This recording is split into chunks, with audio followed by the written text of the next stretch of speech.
भारतीय राज्यघटनेच्या अनुच्छेद 246 नुसार इतर धर्माप्रमाणे बौद्ध धर्माचा स्वतंत्र कायदा तयार व्हावा।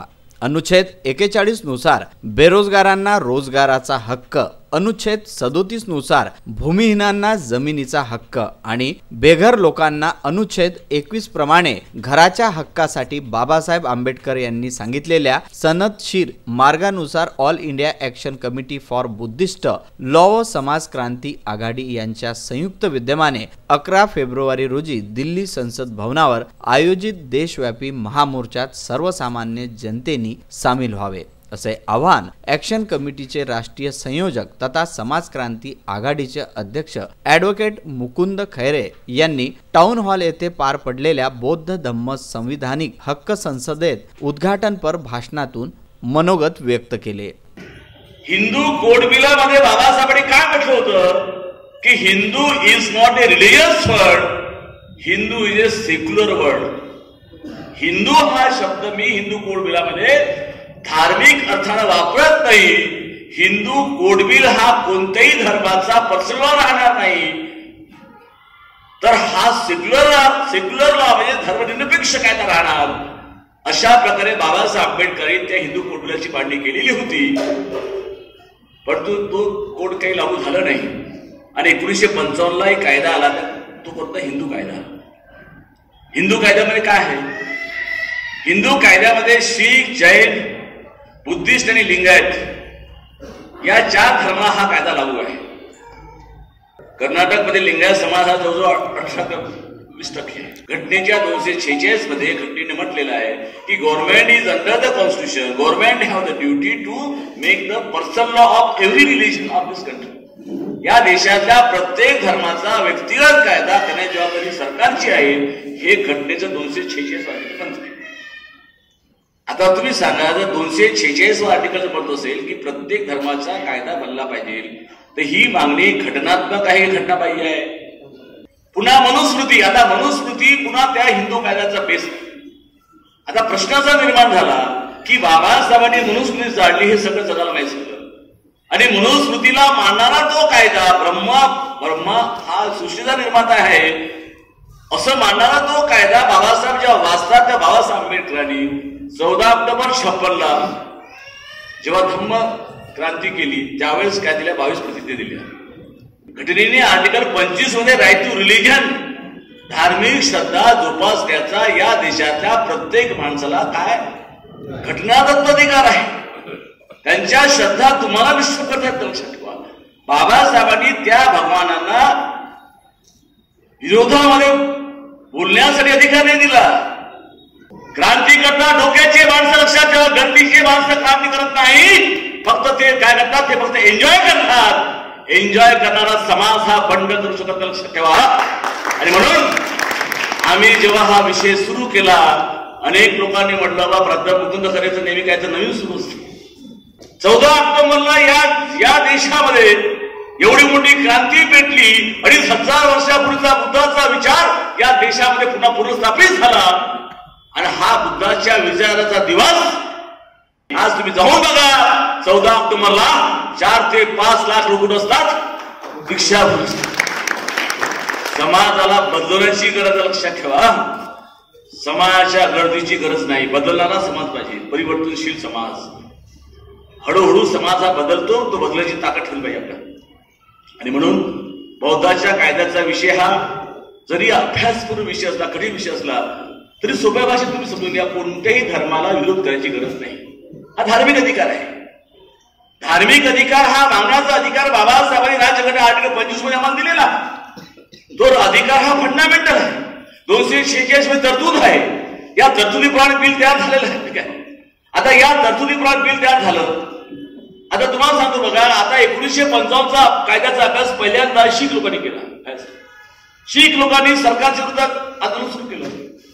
शीख लोकांचं म्हणणं पडलं की आमचा धर्म, आमचा विश्वास, आमचा देव हा ब्रह्मा नसल्यामुळे, भगवान ब्रह्मा नसल्यामुळे आम्ही तो कायदा मान्य करत नाही, कारण आम्ही शीख आहोत आणि शीख हा कुठल्याही धर्माचा सेक्ट नाही, सेक्ट पंथ नाही, तो काय, तो एक धर्म आहे। त्यांनी आंदोलन केलं, आर्ग्युमेंट केलं। 2012 मध्ये शिखाचा कायदा बनला। आता जैन लोक ते आक्रमक नाही, अत्यंत शांतवादी लोक आहेत. फक्त 0.4% जैन लोक भारतामध्ये आहेत. किती? 0.4. तर ते लोक काही रस्त्यावर नाही आले, ते सुप्रीम कोर्टात गेले. सुप्रीम कोर्टात आर्ग्युमेंट केलं की आमचा भगवान महावीर आहे, आमचा भगवान ब्रह्माशी काही संबंध नाही आहे, आणि म्हणून भगवान ब्रह्माला मानणारा हा जो कायदा आहे तो कायदा मान्य करत नाही असं त्यांनी आर्ग्युमेंट केलं. शेवटी सरकारनं कोर्टात ते मान्य केलं आणि त्यांचा मार्ग मोकळा झाला.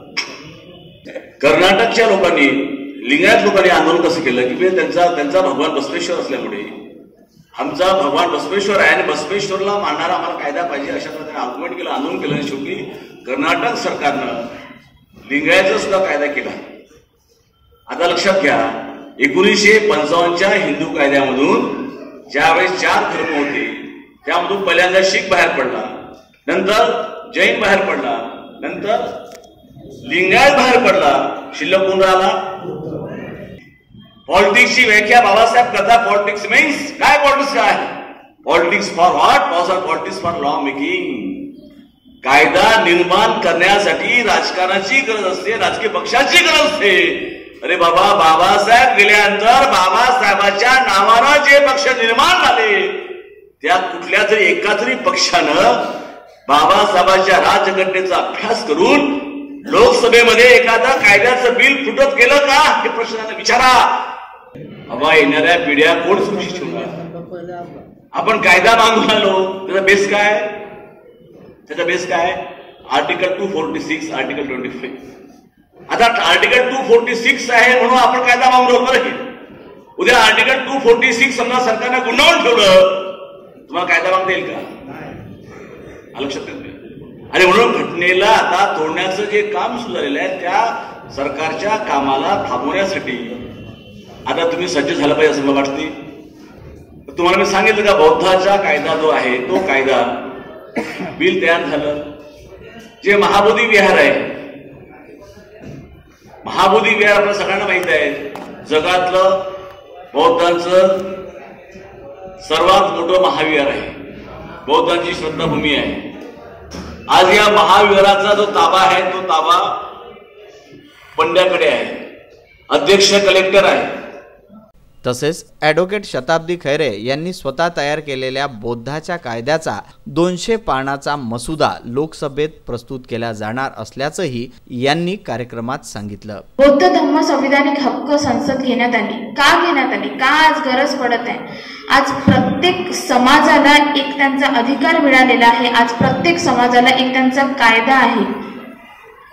हिंदू मॅरेज ऍक्ट आहे. ज्या वेळेस खैरे सरांनी मला या गोष्टींच्या बद्दल नॉलेज दिलं की आपल्याला असं एक बुद्धिस्ट पर्सनल लॉ म्हणून तयार करायचं आहे, त्यांच्यावर कितीतरी टिप्पणी करण्यात आल्या. हिंदू कोड बिल, आपल्याला बुद्धिस्ट लॉची गरज काय?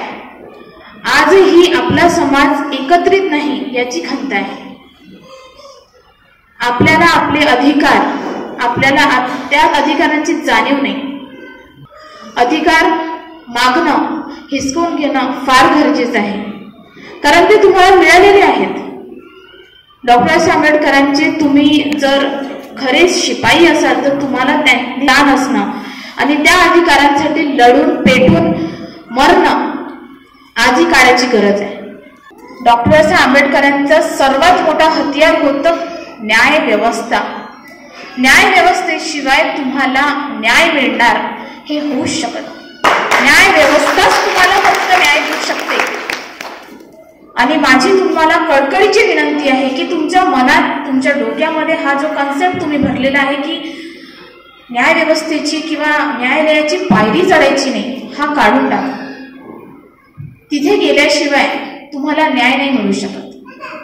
आणि न्याय व्यवस्था ही सर्वात मोठी ताकद तुमच्या हातात दिलेली आहे डॉक्टर आंबेडकरांच्या राज्यघटनेने.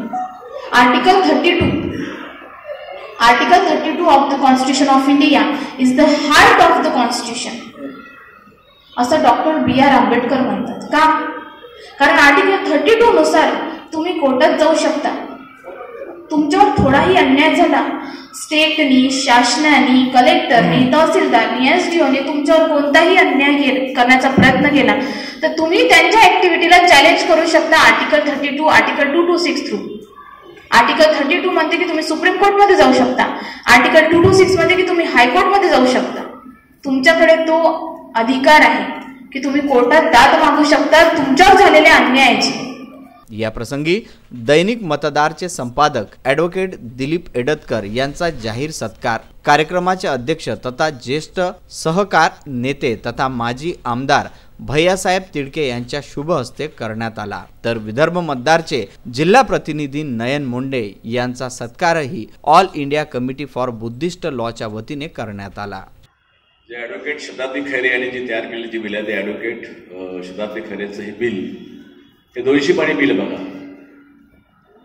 माझ्या गायडन्समध्ये हे बिल तयार झालेलं आहे आणि या बिलाला आता आम्ही 24 जुलै 2019ला आम्ही विधी मंत्रालय भारत सरकार आणि विधी आयोग भारत सरकार यांच्याकडे सुपूर्द केलेला आहे.